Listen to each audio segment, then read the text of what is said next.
거취에 관심이 쏠렸던 바른미래당 안철수 전 의원이 정치 일선에서 물러나 성찰과 체험의 시간을 갖겠다고 밝혔습니다. 지방선거 패배 뒤 공식적으로 거취를 밝힌 건 이번이 처음입니다. 취재기자 연결해 자세한 소식 알아보도록 하겠습니다. 박광열 기자. 네, 국회입니다. 네, 안철수 전 의원이 정치 일선을 떠나겠다는 뜻을 밝혔다고요. 네, 그렇습니다. 여의도의 한 카페에서 열린 기자간담회에서 배움과 성찰의 시간을 갖겠다는 뜻을 밝힌 건데요. 먼저 안 전 후보의 말 직접 들어보시죠. 저는 오늘 정치 일선에서 물러나 성찰과 체험의 시간을 갖고자 합니다. 세계 곳곳의 현장에서 더 깊이 경험하고 더 큰 깨달음을 얻겠습니다.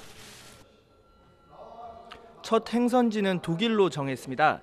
분단 등 우리 사회가 직면한 시대적 난제를 앞서 해결했기에 거기서 깨달음을 얻고 실마리를 찾겠다는 겁니다. 정치권을 떠나는 건 지난 2012년 대통령 선거 레이스에 뛰어든 지 6년 만인데요. 안 전 후보는 기득권 양당의 벽을 허물지는 못했지만 올바른 길이라고 지금도 믿는다며 변화의 열망을 이뤄내지 못한 점은 가슴이 아프다고 밝혔습니다. 다만 완전한 정계 은퇴 여부, 또 복귀 조건 등의 질문에는 분명한 답을 하지 않았는데요. 복귀 가능성을 완전히 닫지는 않은 것으로 해석됩니다. 어떤 기한을 정해놓지 않았습니다. 단지 위기에 빠져 있는 여러 가지 상황들 어떻게 하면 해결할 수 있을지 함께 지혜를 모으는 차원에서 이런 가운데 자유한국당은 당을 추스르기 위한 비상대책위원장 후보를 5명으로 압축했다고요.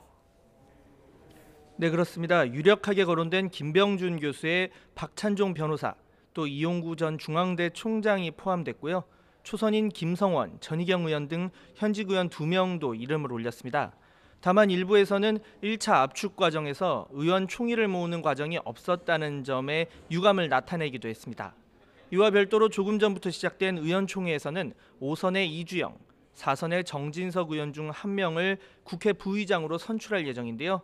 두 후보 모두 대여 강경 투쟁을 천명하면서 순탄치 않을 협치의 길을 예고하고 있습니다. 네, 그런가 하면 여당인 민주당은 7월 국회를 앞두고 규제 개혁을 통해 경제 체질 개선에 나서겠다면서 야당의 협조를 촉구하고 있다고요. 네, 경제 위기 진단과 해결책에 대한 여야 이견이 큰 상황인데요.